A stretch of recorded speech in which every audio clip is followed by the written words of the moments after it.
गृह मंत्री जी, एएनआई के साथ बात करने के लिए धन्यवाद। नए विधेयक आप इंट्रोड्यूस कर रहे हैं, आपने जेपीसी में भी भेजा है। 30 दिनों से ज़्यादा अगर कोई इलेक्टेड रिप्रेजेंटेटिव हिरासत में जाता है और उसे पद से हटाया जाएगा। आपने कहा कि क्लॉज ज़रूर गंभीर होने चाहिए, लेकिन इनोसेंट अंटिल प्रोवन गिल्टी, क्या इस सिद्धांत को ये उलट नहीं जाता इससे? देखिए, सीधे सवाल से मुझे नहीं लगता कि आप बिल की स्पिरिट के साथ न्याय कर पाएगी। मैं आपके माध्यम से पूरे देश की जनता को बताना चाहता हूं कि 130वां संशोधन क्या है। 130वें संशोधन में ये संविधान संशोधन है। इसमें हमने एक प्रावधान किया है कि प्रधानमंत्री, मुख्यमंत्री, भारत सरकार के मंत्री या राज्य सरकार के मंत्री किसी भी गंभीर आरोप में अगर अरेस्ट होते हैं और 30 दिन तक उनको जमानत नहीं मिलती है तो मुख्यमंत्री या प्रधानमंत्री मंत्री के केस में उनको उनके स्थान से मुक्त करेंगे। अगर वो नहीं करते हैं तो अपने आप कानूनन वो मुक्त हो जाएंगे। ये प्रावधान 130वें संवैधानिक संशोधन में हमने किया है। अब सबसे पहले मैं स्पष्ट कर देता हूं, संसद के अंदर चुनी हुई सरकार कोई भी विधेयक लाए या संवैधानिक संशोधन लाए, इसको सदन के सामने रखने में क्या विरोध हो सकता है। जबकि मैंने स्पष्ट कर दिया था कि इसको हम दोनों सदनों की संयुक्त समिति को सौंपेंगे। वहां आप आपके विचार व्यक्त कर सकते हैं। और दूसरा, जब इस पर मतदान हो तब आप आपका मत व्यक्त कर सकते हो, क्योंकि ये संवैधानिक संशोधन है तो 2/3 बहुमत चाहिए दोनों सदनों में, जो आपके पास नहीं है या नहीं है वो तो उस वक्त सिद्ध होगा। परंतु उस वक्त आप अपना विचार भी रख सकते हो और वोट भी कर सकते हो। किसी भी सरकार के विधेयक को या संविधान संशोधन को सदन में पेश न होने देना और इस तरह का व्यवहार करना, ये क्या लोकतंत्र में उचित है? क्या देश की पार्लियामेंट के दोनों सदन बहस के लिए है या शोरगुल और हल्ले के लिए है? मुद्दे का विरोध हमने भी देखा है, हमने भी करा है, परंतु बिल को पेश न होने देने की एक प्रकार की मानसिकता मैं नहीं मानता हूं कि ये लोकतांत्रिक है और विपक्ष को देश की जनता के सामने इसका जवाब देना पड़ेगा। उनका जो मैनर ऑफ प्रोटेस्ट है उसके बारे में मैं बाद में पूछूंगी, लेकिन ये जो गंभीर आरोपों का जो दायरा है, क्या आप स्पष्ट कर सकते हैं कि गंभीर आरोप क्या है? स्पष्ट कर सकती है क्या? हाँ, तो वही मैं आपसे तो जरा पूछिए आरोप। तो क्या आरोप हो सकते हैं? कैपिटल मतलब मर्डर, रेप, ऐसे वाले जो नहीं, पहले विपक्ष का इस बिल में विरोध क्या है वो तत्वतः आप बता सकती है क्या? इसका मूल विरोध का कारण जो विपक्ष ने मीडिया को समझाया होगा, हाँ, वो आप हमें बताइए। तो वो तो कह रहे हैं कि आप इस बिल के जरिए आप जो इलेक्टेड रिप्रेजेंटेटिव है, जिनके पास मैंडेट है और जिनका जनाधार से कनेक्शन है, आप उसको उलट रहे हैं और आप 30 डेज में आप बेल नहीं मिलेगा तो वो हट जाएंगे। और ये तो it is like political suicide या पॉलिटिकल मर्डर। देखिए, इस देश में आज एनडीए के मुख्यमंत्रियों की संख्या ज्यादा है। प्रधानमंत्री भी एनडीए के हैं, श्री नरेंद्र मोदी प्रधानमंत्री। तो ये बिल सिर्फ विपक्ष के लिए क्वेश्चन खड़ा नहीं करता, हमारे मुख्यमंत्रियों के लिए भी क्वेश्चन खड़ा करता है। मैंने जो सुना वो कह रहे कि आपके लोगों के सामने एफआईआर नहीं होती है। ये जनता को गुमराह करे। उनको मालूम है कि किसी भी व्यक्ति के खिलाफ आरोप है तो आप पब्लिक इंटरेस्ट लिटिगेशन के माध्यम से कोर्ट के सामने जा सकते हैं। कोर्ट ऑर्डर करेगी कि इनके खिलाफ एफआईआर करो। अगर ज्यादा ही गंभीर मामले हैं तो कोर्ट मॉनिटर भी करती है। इसमें पक्ष विपक्ष कहां आता है? ये एक सेकंड, मेरी बात पूरी नहीं हुई है। इसमें पक्ष विपक्ष नहीं आता है। और दूसरी बात, इसमें 30 दिन तक जमानत का प्रावधान किया गया है। अगर फर्जी टाइप का केस है तो देश की हाई कोर्ट और सुप्रीम कोर्ट आंख मूंद कर नहीं बैठे हैं। किसी भी केस में हाई कोर्ट और सुप्रीम कोर्ट को जमानत देने का अधिकार है। अगर जमानत नहीं मिलती है तो आपको पद छोड़ना पड़ेगा। मैं एएनआई के माध्यम से देश की जनता को और पूरे विपक्ष को भी पूछना चाहता हूं, क्या कोई मुख्यमंत्री, कोई प्रधानमंत्री या कोई मंत्री जेल में रहकर सरकार चला सकता है क्या? इस देश के लोकतंत्र के लिए शोभा रूप है क्या? और अगर 30 दिन के बाद जमानत मिल जाती है तो वो फिर से शपथ ले सकते हैं। हम multi party parliamentary democratic system में है। जब आपके पास सदन में बहुमत होता है, एक मुख्यमंत्री को किसी भी कारणसर जेल में जाना पड़ा, 30 दिन तक जमानत नहीं हुई, तो अब वो पदमुक्त हो जाएंगे, परंतु उनका बहुमत तो बना रहेगा। जैसे ही मुक्त होंगे वो फिर से मुख्यमंत्री बन सकते हैं। ये जो गंभीर आरोप होते हैं इन लोगों के खिलाफ, वो उनको साबित करने के लिए या उनसे छुटकारा पाने के लिए इतना वक्त लग जाता है। आप जैसे जो डेमोक्रेसीज हैं, बाकी डेमोक्रेसीज हैं, वहाँ पे क्या होता है कि वो हट जाते हैं और फिर वापस आते हैं। यहाँ पे तो जेल में डाल देते हैं। देखिए, जेल में डालने का जो प्रावधान है वो एनडीए सरकार ने नहीं बनाया है, वो सालों से यहाँ चल रहा है। दूसरी बात कि ये जो आपने कहा कि गंभीर आरोप की व्याख्या क्या होगी, तो उसमें हमने व्याख्या कर दी है कि 5 साल से ज़्यादा सजा का जहाँ प्रावधान है वहाँ पर उनको पद छोड़ना पड़ेगा। कोई छुटपुट आरोप के लिए पद नहीं छोड़ना है, मगर जिन पर करप्शन के आरोप है या 5 साल से ज़्यादा सजा के आरोप है, ऐसे मंत्री, मुख्यमंत्री या प्रधानमंत्री जेल में बैठकर सरकार चलाए, ये कितना उचित है? पर दोष के ऊपर कैसे कर सकते हैं? पहले मैं आपको सिद्धि तो हो जाए ना।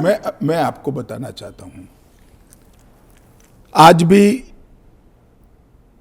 भारत के जन प्रतिनिधित्व कानून जो है उसके अंदर प्रावधान है कि किसी भी चुने हुए प्रतिनिधि को 2 साल या इससे अधिक समय के लिए सजा होता है तो वो अपने स्थान से मुक्त हो जाएंगे सांसद के रूप में।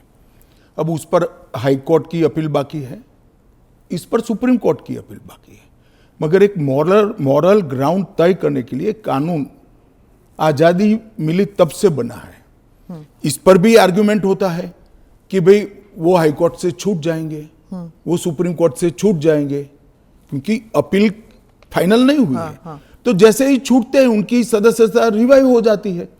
कई सारे लोगों की सदस्यता समाप्त हो गई और तुरंत रिवाइव भी हुई, ऊपर से सजा का स्टे मिलने के बाद। पर इस दौरान उनका राजनीतिक कुछ नहीं होता है ना सर। सत्येंद्र जैन का देख लीजिए, उनके 4 साल कौन लौटाएगा? उनकी जो पॉलिटिकल लाइफ है वो तो खत्म हो गई ना। नहीं, मगर 4 साल तक उनको जमानत नहीं मिला, केस अभी चालू है।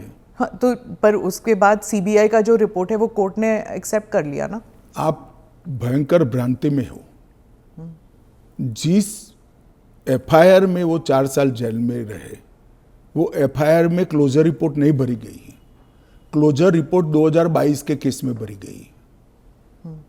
जिन 4 केसों में वो जेल में गए थे और लंबे समय तक रहे, वो 4 केसों में सीबीआई ने चार्जशीट किया है और वो ट्रायल फेस कर रहे हैं। मगर आप पार्टी के प्रोपेगेंडा का आप शिकार हो। सत्येंद्र जैन जी को जिस केसों में लंबा समय जेल में रहना पड़ा, वो सारे के सारे केसों में चार्जशीट हुआ है और वो ट्रायल फेस कर रहे हैं। और अरविंद केजरीवाल जो थे, उनका भी ऐसे ही हुआ था, बेल मिला और फिर उसके बाद वो वापस आ गए। क्या यही होने वाला है हर नॉन बीजेपी चीफ मिनिस्टर के साथ? तो आप मुझे एक बात का सवाल जवाब दीजिए। नॉन बीजेपी बीजेपी छोड़ दीजिए, दोनों के लिए समान कानून है, परंतु किसी ने भी जेल से सरकार चलानी चाहिए क्या? आजादी से अब तक कई सारे नेता जेल में गए, कई सारे मुख्यमंत्री भी गए, मंत्री भी गए, और सब ने इस्तीफा देकर जेल में गए। अभी अभी एक ट्रेंड शुरू हुआ कि जेल में जाने के बाद भी इस्तीफा नहीं देना। ढेर सारे ऐसे लोग हैं जिन्होंने इस्तीफा दिया। तमिलनाडु के कुछ मंत्रियों ने नहीं दिया, दिल्ली के मंत्री और मुख्यमंत्री ने नहीं दिया, और सरकार के सचिव, डीजीपी, मुख्य सचिव इनके पास आदेश लेने के लिए जेल में जाएंगे। ये क्या हमारे लोकतंत्र को दुनिया में सम्मान दिलाएगा क्या? ये मुद्दे पर चिंता, चर्चा होनी चाहिए, नहीं होनी चाहिए। और मैं आज जो कांग्रेस पार्टी इसका मुखर कर विरोध कर रही है, वो कांग्रेस पार्टी के एक स्टैंड को ही मैं कह रहा हूं। जब यूपीए की सरकार थी, श्री मनमोहन सिंह जी इनके प्रधानमंत्री थे और लालू प्रसाद यादव जी इनके मिनिस्टर थे। लालू प्रसाद जी को सजा हो गई। मनमोहन सरकार एक ऑर्डिनेंस लेकर आई कि 2 साल की सजा हो तो भी अपील का स्टेज बाकी है तो उनकी सदस्यता नहीं जाती है। यही मॉरल ग्राउंड था जो आप कोट कर रही हो। तो एक ऑर्डिनेंस लेकर आए कि हम इसको बदल दे रहे हैं। ऑर्डिनेंस से बदलने का कैबिनेट ने प्रस्ताव भी किया। यही श्री राहुल गांधी इसको कंप्लीट नॉनसेंस कहकर सार्वजनिक रूप से प्रेस कॉन्फ्रेंस में फाड़े थे ऑर्डिनेंस को।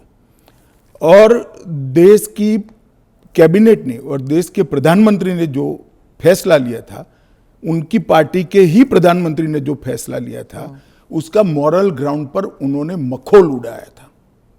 और मनमोहन सिंह एक सॉरी फिगर बनकर रह गए थे पूरी विश्व के सामने। आज वही राहुल गांधी बिहार में सरकार बनाने के लिए सजा हो गई, वो लालू प्रसाद जी को गले मिल रहे हैं। ये ड्यूअल स्टैंडर्ड नहीं है क्या? ये शोभा देता है क्या?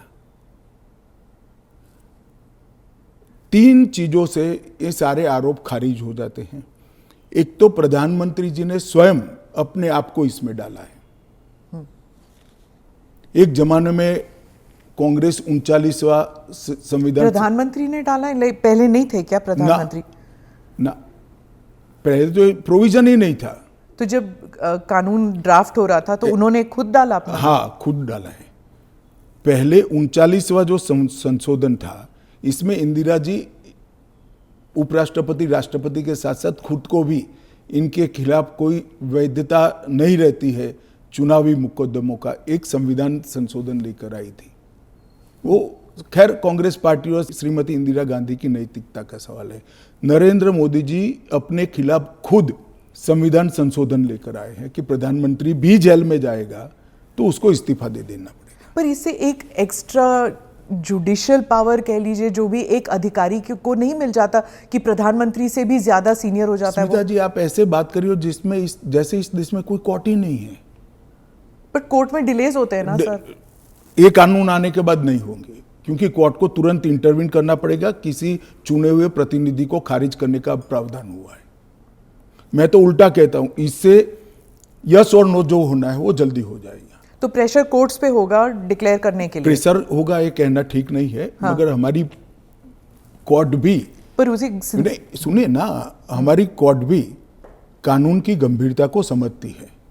जब 30 दिन के बाद पद छोड़ना है तो वो उसके पहले इसका फैसला करेगी कि बेल मिलना चाहिए या नहीं मिलना चाहिए। हाईकोर्ट में जब केस गया कि श्री केजरीवाल जेल में है, तब उनको वहां से इस्तीफा देने चाहिए। एक पब्लिक इंटरेस्ट लिटिगेशन फाइल हुआ। हाईकोर्ट ने कहा कि हम सैद्धांतिक रूप से मानते हैं कि इनको छोड़ देना चाहिए मॉरल ग्राउंड पर, परंतु अभी के कानून में कोई प्रावधान नहीं है। चलिए, अब कानून में प्रावधान हो गया। मेरा बहुत स्पष्ट मानना है, मेरी पार्टी का मानना है, देश के प्रधानमंत्री का मानना है कि इस देश में कोई भी मुख्यमंत्री हो, मंत्री हो या प्रधानमंत्री हो, जेल में रहकर सरकार नहीं चला सकते। पहले भी कई लोगों ने मॉरल ग्राउंड पर इस्तीफा दिया है। लाल कृष्ण आडवाणी जी ने दिया था, येदुरप्पा जी ने दिया था, ईश्वरप्पा जी ने दिया था, जॉर्ज फर्नांडिस जी ने दिया था। कई सारे लोगों ने मॉरल ग्राउंड पर इस्तीफे दिए हैं। कोई जेल में जाकर सरकार नहीं चलाई। इवन हेमंत सोरेन ने दिया था रिसेंट पास्ट में। जब वो छूट कर आए तो फिर से मुख्यमंत्री बन गए। अब इसका हमने कानूनी प्रोविजन किया है, क्योंकि जब पहले कानून बने होंगे, संविधान बना होगा, तब संविधान निर्माताओं ने ऐसी निर्लज्जता का कल्पना नहीं करा होगा कि कोई भी मुख्यमंत्री जेल में जाएगा और अंदर से मुख्यमंत्री बना रहेगा।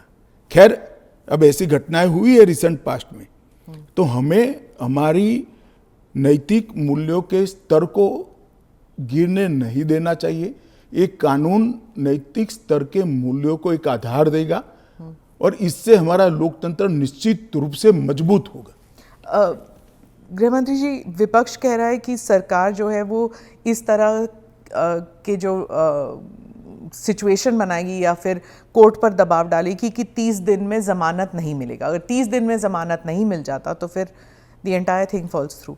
देखिए, ये उनका पद से चिपक रहने के लिए एक अलग प्रकार से बनाया हुआ खूबसूरत आर्ग्यूमेंट है।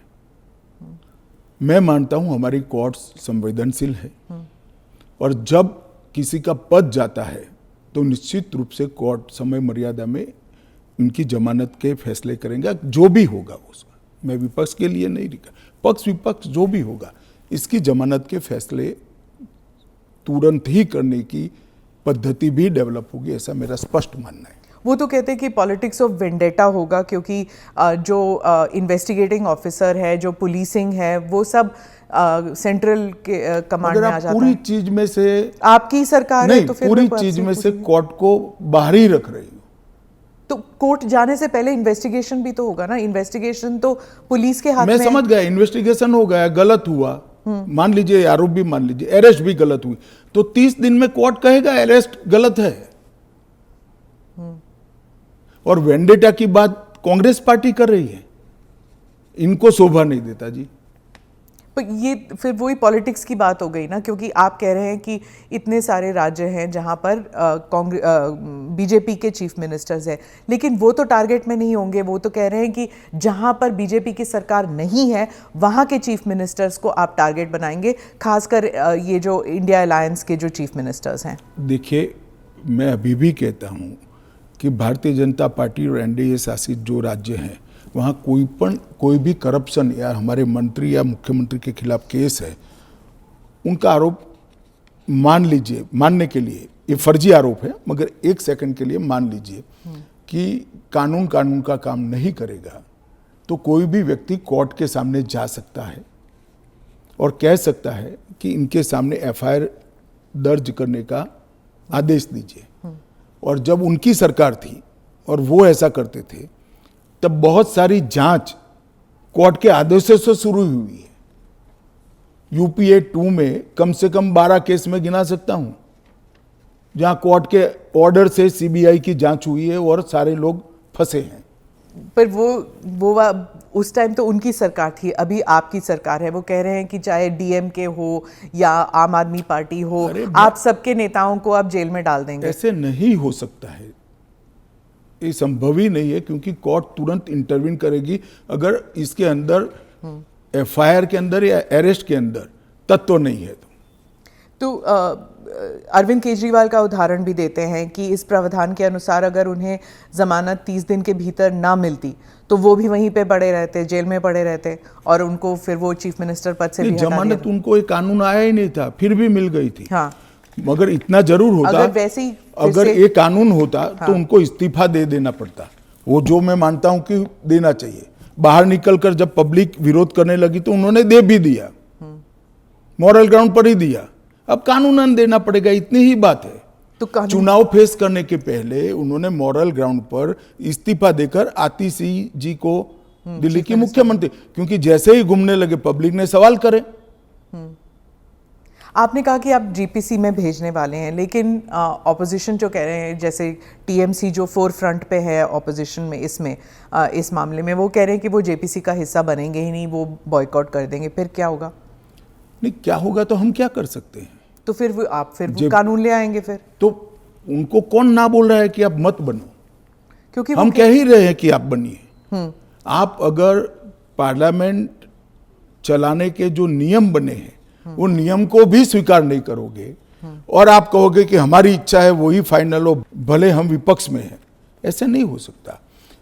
सरकार उनको मौका दे सकती है अगर वो मौके का स्वीकार नहीं करते हैं तो हम क्या कर सकते हैं? हम तो रिसीविंग एंड पर हैं। क्योंकि वो रिसीविंग एंड पे हैं आप। निश्चित रूप से अगर जेपीसी बनाने का निर्णय होने के बाद भी वो जेपीसी का बहिष्कार करते हैं तो सरकार के पास विकल्प क्योंकि क्या वो कह रहे हैं कि आप सिर्फ उनका स्टैंप चाहते हैं, ये तो संविधान की हत्या है ये बिल। ऐसा नहीं है।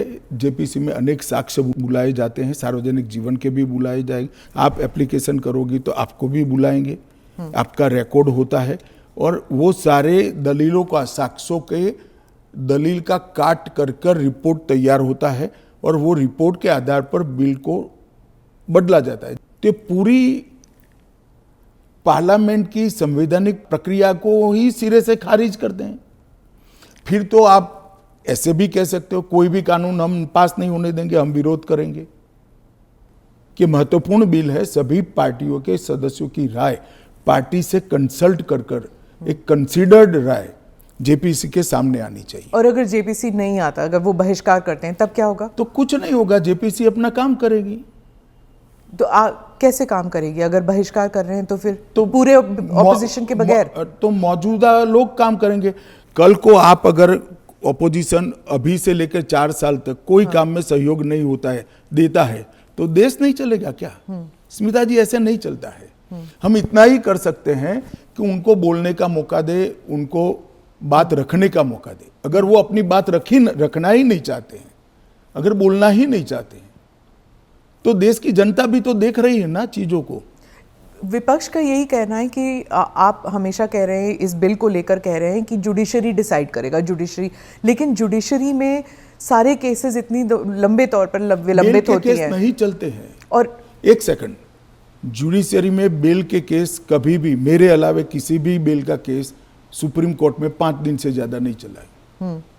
पर ये इरिवर्सिबल हो गया ना, ये जो केसेस हो जाते हैं, अगर उनको पद छोड़ना पड़े तो ये इरिवर्सिबल हो गया।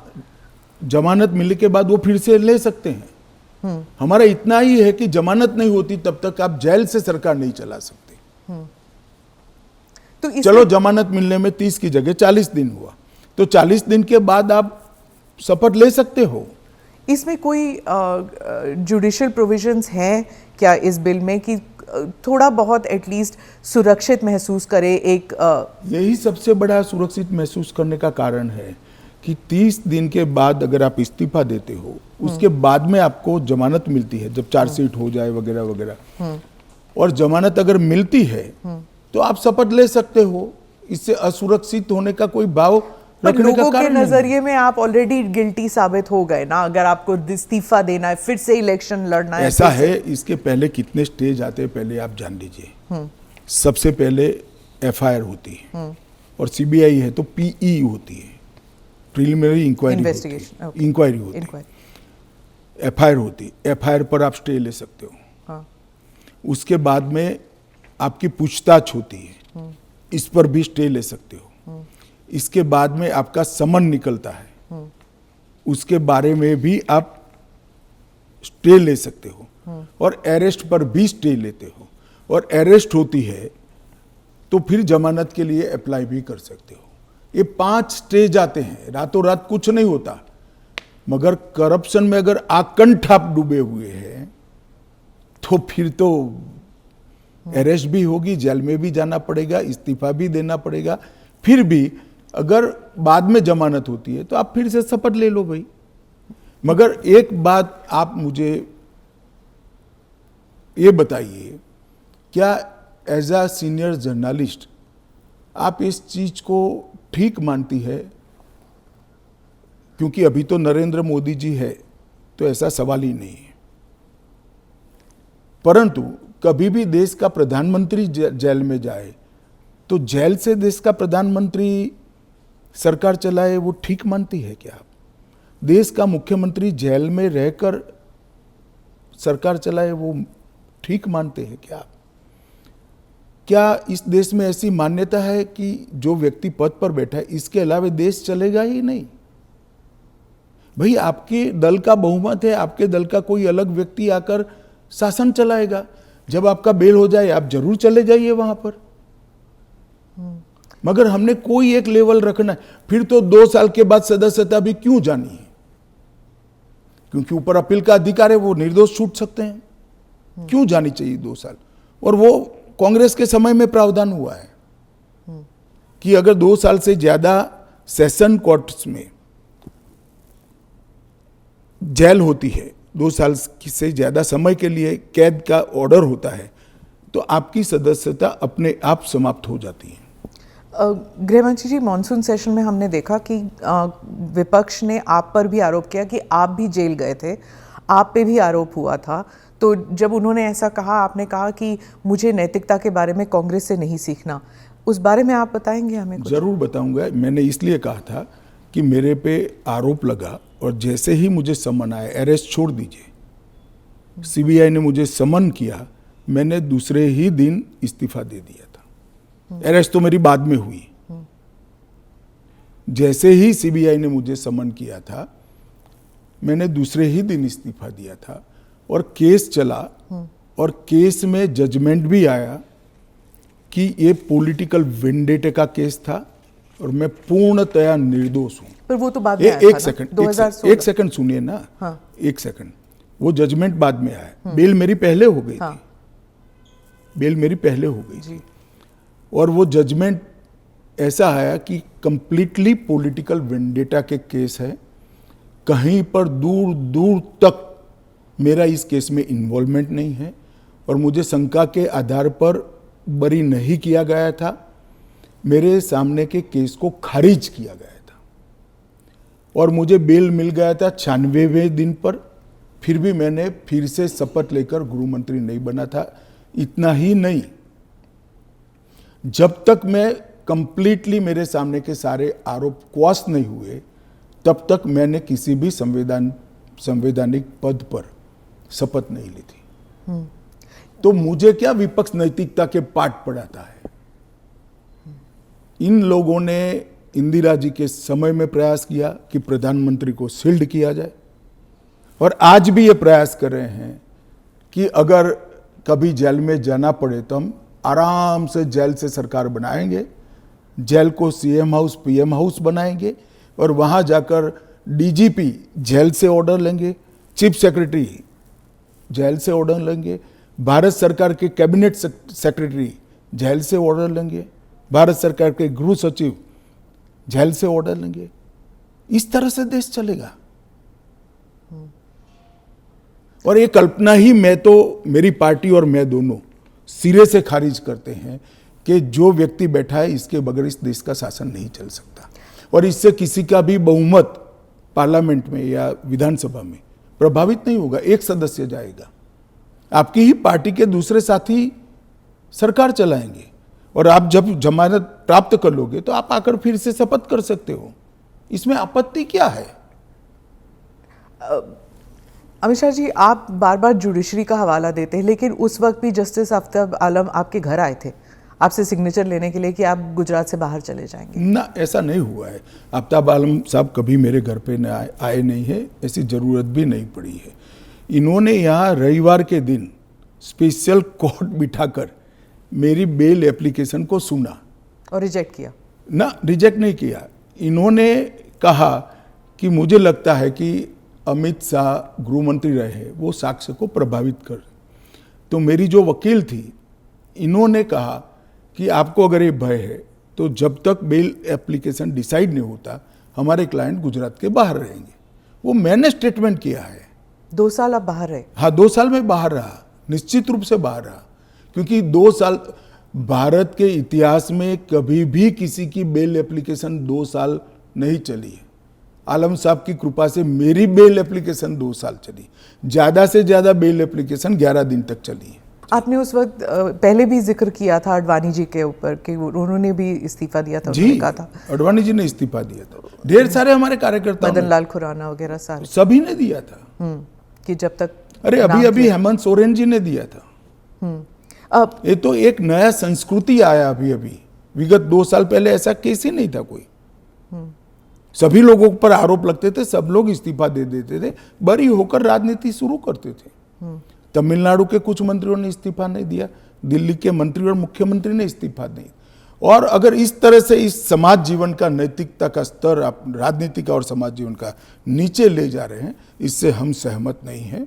और अगर मैं अब पूछता हूं, आप मुझे पूछ रही हैं, तो लालू जी के वो ऑर्डिनेंस फाड़ने का, लालू जी के बचाने के लिए जो ऑर्डिनेंस मनमोहन सिंह लाए थे, वो ऑर्डिनेंस को फाड़ने का राहुल गांधी का औचित्य क्या था? अगर उस दिन वो मोरालिटी थी तो आज नहीं है क्या? क्योंकि आप लगातार 3 चुनाव हार चुके हो। मोरालिटी के स्टैंडर्ड्स चुनाव के जय पराजय के साथ जुड़े नहीं है। मोरालिटी के स्टैंडर्ड्स सूर्य और चंद्र की तरह हमेशा अपनी जगह पे स्थिर रहने चाहिए। तो क्या आप कह रहे हैं कि राहुल गांधी कॉम्प्रोमाइज हो गए हैं आरजेडी के लिए? नहीं, मुझे कहने की कहाँ जरूरत है। उनके 2 चीजों को वो कैसे जस्टिफाई करेंगे? मैंने तो आज पूछ लिया, आप इनका इंटरव्यू कर पूछ लो उनको। तो आपके जो एनडीए के जो पार्टीज हैं, क्या वो सब सहमत है इस जी सर, बिल को लेकर? सब चंद्रबाबू नायडू, नीतीश कुमार, सब सहमत है। सब आप पर इस मॉनसून सेशन में वो इतने आगे तो नहीं आए आपको डिफेंड करने के लिए, आप अकेले नजर आए। नहीं, आगे आने का मौका ही नहीं आया, बहस ही नहीं होने दी। जब जेपीसी होगी, जब बहस होगी और फिर पार्लियामेंट में बहस होगी, तो सभी दल अपना अपना पक्ष रखेंगे। फिर आप पर पर्सनल अटैक हुआ, माइक हाथ में पकड़ा। देखिए, पार्लियामेंट किस तरह से चलनी चाहिए वो अकेला सत्ता पक्ष तय नहीं कर सकता। किसी भी बिल के लिए या संवैधानिक संशोधन के लिए स्वस्थ बहस का वातावरण अगर विपक्ष नहीं बनाता है, तो देश की जनता देख रही है कि ये पद्धति ठीक है क्या। इस बिल पर जब तय था कि बिल अभी पारित नहीं होना है, जेपीसी में जाना है, मैंने बीच में ही खड़े होकर इसकी घोषणा कर दी थी, तो विपक्ष इस बिल पर अपना विचार रख सकता था या नहीं रख सकता, मुझे जवाब देना पड़ता। फिर तो बिल जाता जेपीसी में, उस दिन पास नहीं होना था। मैंने पहले ही घोषणा कर दी थी कि इस बिल को सरकार ने तय किया है कि ये जेपीसी में जाएगा, दोनों सदन का जेपीसी बनेगा, 21 सदस्य लोकसभा के होंगे, 10 सदस्य राज्यसभा के होंगे, 31 सदस्य प्रोरेटा सभी दलों से आएंगे। क्या ये बिल पास हो जाएगा? मुझे तो विश्वास है हो जाएगा। कांग्रेस पार्टी में ही और विपक्ष में ही कई लोग ऐसे निकलेंगे जो मोरालिटी का सपोर्ट करेंगे, मोरल ग्राउंड को बनाए रखने के लिए सपोर्ट करेंगे। और कब तक, कोई सीमा है, टाइम फ्रेम है? ये जेपीसी के अध्यक्ष जो बनेंगे उस पर निर्भर होगा। वो जब चर्चा समाप्त करेंगे तुरंत हम तो अगले सप्ताह में ले आएंगे। ऑपोजिशन कहती है कि जो पार्लियामेंट के अंदर सीआईएसएफ को लगाया गया है, इसकी वजह से लेजिटिमेट प्रोटेस्ट नहीं हो पा रहे और वो फोर्सिबली लोगों को बाहर किया जाता है जब प्रोटेस्ट करते हैं तो वेल ऑफ द हाउस से। पहली एक बात की स्पष्टता आप समझ लीजिए, पार्लियामेंट के अंदर कोई भी फोर्स पार्लियामेंट की और गृह के अंदर सदन की सुरक्षा में वो स्पीकर के अधीन होती है। इसमें फोर्स का महत्व नहीं होता है। पहले भी दिल्ली पुलिस के जवान थे, अब सीआईएसएफ मार्शल्स थे ना पहले। तो वही मार्शल्स होते हैं, आज भी मार्शल्स ही है। वो जैसे ही संसद की सुरक्षा विंग में आते हैं, वो सीआईएसएफ या दिल्ली पुलिस के जवान नहीं रहते, वो मार्शल माने जाते हैं और वो स्पीकर के तहत होते हैं।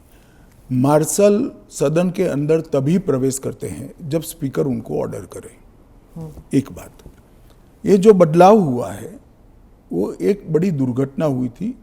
कुछ वामपंथी लोगों ने संसद के अंदर स्प्रे किया था, कलर स्प्रे किया था। उस वक्त लोकसभा स्पीकर ने एक कमेटी बनाई और वो कमेटी में गृह सचिव भी थे, लोकसभा के सेक्रेटरी जनरल थे, राज्यसभा के सेक्रेटरी जनरल थे और कई लोग थे। उन्होंने मिलकर ये तय किया कि किसी ने किसी एक सीएपीएफ ने स्पेशल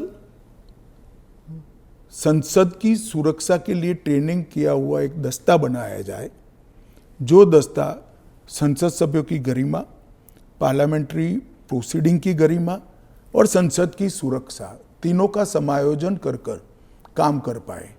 और तब यह तय हुआ कि सीआईएसएफ के अंदर पार्लियामेंट की सुरक्षा के लिए एक स्पेशल दस्ता बनाया जाएगा, जो पहले दिल्ली पुलिस के लोग मार्शल के रूप में आते थे, उसी तरह से मार्शल के रूप में सभापति और स्पीकर के अंतर्गत काम करेंगे। पर ये एक सेकंड, वो संसद की बाहरी सुरक्षा को भी सुनिश्चित करते हैं और आंतरिक मार्शल का काम भी वो करते हैं, क्योंकि संसद के अंदर हथियार ले जाने की अनुमति किसी भी सुरक्षा कर्मी को नहीं है। पर ये पैरामिलिट्री हो जाता है ना ट्रेनिंग उनकी। दिल्ली पुलिस क्या होता है, वो भी पुलिस होता है, वो भी मेरे ही अंडर आता है। इनको बहाना चाहिए और वो एक प्रकार की भ्रांति जनता में खड़ी करना चाहते हैं, मगर वो निश्चित रूप से सफल नहीं होंगे, क्योंकि जनता से सीधा इंटरेक्शन उनसे कई गुना ज्यादा हमारा है। हम जनता से बात करते हैं, ऐसे ही आकर यहाँ नहीं बैठ गए हैं। मगर 3 चुनाव हारने के बाद मुझे लगता है फ्रस्ट्रेशन का जो लेवल है, वो सामान्य विचार विवेक जो होता है वो गवा बैठा है। पर वो राहुल गांधी कहते हैं कि लोगों के बीच तो वो जाते हैं, ट्रक ड्राइवर के बीच जाते हैं, खेतों में वो चाह रहे हैं, आप लोग तो नहीं जाते हैं। ऐसा है कि मैनेज कर कार्यक्रम करना और जनसंपर्क करना, दोनों के बीच में बड़ा फर्क है। जब बिल्स की बात हो रही है और पारदर्शिता की बात हो रही है, तो मैं वाइस प्रेसिडेंट इलेक्शन पर आऊंगी, पर उससे पहले पूछूंगी कि धनखड़ साहब के साथ क्या हुआ था।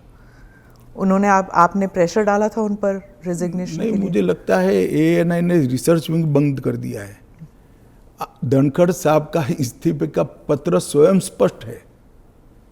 इन्होंने अपने आरोग्य का हवाला देते हुए इस्तीफा दिया है, स्वास्थ्य का हवाला देते हुए, और उन्होंने सरकार के मंत्री, प्रधानमंत्री और सभी सदस्यों का हृदय से उनके अच्छे कार्यकाल के लिए धन्यवाद किया है। पर विपक्ष और सभी पूछ रहे, मीडिया भी पूछ रही है कि वो है कहाँ, हाउस अरेस्ट पे है कि ऐसा क्या है कि सच और झूठ की व्याख्या आपने शायद विपक्ष क्या कहता है इसको बना ली। पर काफी सारे बैकग्राउंड इंफॉर्मेशन तो बाहर निकल रहा था ना कि वो कुछ ट्राई कर रहे थे।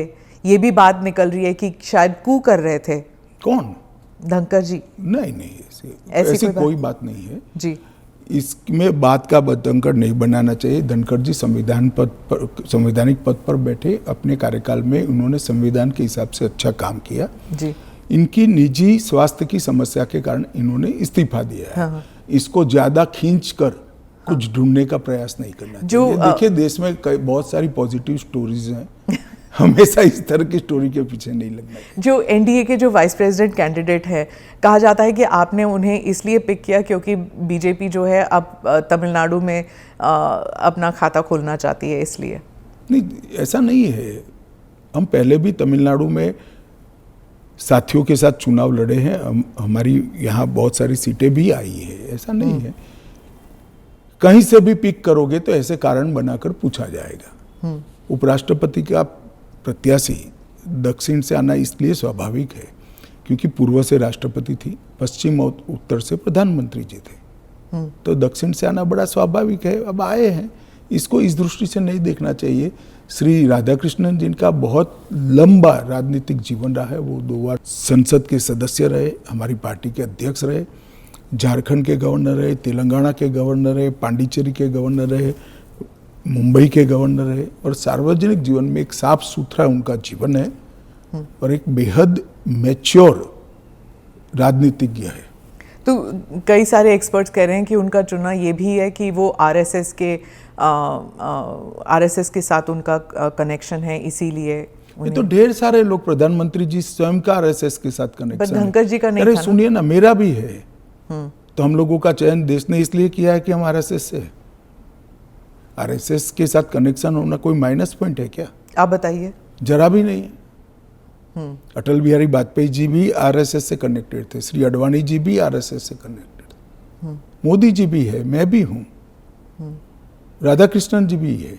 और जो इंडिया अलायंस के जो कैंडिडेट है, उनके बारे में आपने कहा कि उन्होंने एक समय था जब उन्होंने मेरे कहने से क्या होता है, वो तो सुप्रीम कोर्ट का रिकॉर्ड है। सलवा जुडम को इन्होंने खारिज कर दिया। आदिवासियों का आत्मरक्षा का जो अधिकार था उसको उन्होंने समाप्त कर दिया। इसके कारण इस देश में नक्सलवाद 2 दशक ज्यादा चला है। उस वक्त नक्सलवाद अंतिम सांसें गिन रहा था, क्योंकि जो आदिवासी थे, जो बच्चों को पढ़ाना चाहते थे, जिनके यहाँ रोड नहीं पहुंचता था, इससे परेशान थे, जिनके यहाँ स्वास्थ्य सेवाएं नहीं थी, वो परेशान थे। उन्होंने खुद की रक्षा के लिए सलवा जुडम बनाया था। इसको सुप्रीम कोर्ट ने खारिज कर दिया। ये तो सुप्रीम कोर्ट का रिकॉर्ड है, इनका जजमेंट है। और इसके बाद जो स्कूल तबाह हो गए थे नक्सलियों के कारण, वो स्कूलों में सीआरपीएफ और सुरक्षा बल बैठे थे, रातों रात एक ऑर्डर करके सबको बाहर कर दिया। कई जगह हमले हुए सुरक्षा बलों पर। ये दोनों जजमेंट, इसका जवाब श्री सुदर्शन रेड्डी से ज्यादा राहुल गांधी ने देना चाहिए कि उन्होंने क्यों पिक किया। जी, मैं तो मानता हूं यही क्राइटेरिया रहा होगा। नक्सल को सपोर्ट करने के लिए नहीं, वामपंथी विचारधारा, और इसलिए ये जजमेंट से निश्चित रूप से नक्सल प्रोटेक्ट हुए हैं। तो क्या वाइस प्रेसिडेंट इलेक्शन भी अब it will be polarising factor? पहले भी नहीं होता। पोलराइजेशन क्या है? जब आप इतना बड़ा आरोप लगा रहे हैं कि और पोलराइजेशन अगर होगा भी तो किस मुद्दे पर होगा? देश की सुरक्षा के मुद्दे पर होगा। मैं मानता हूं देश की सुरक्षा पर सांसदों ने विचार करना चाहिए या नहीं करना चाहिए। ANI के साथ बात करने के लिए धन्यवाद। आपका धन्यवाद। धन्यवाद।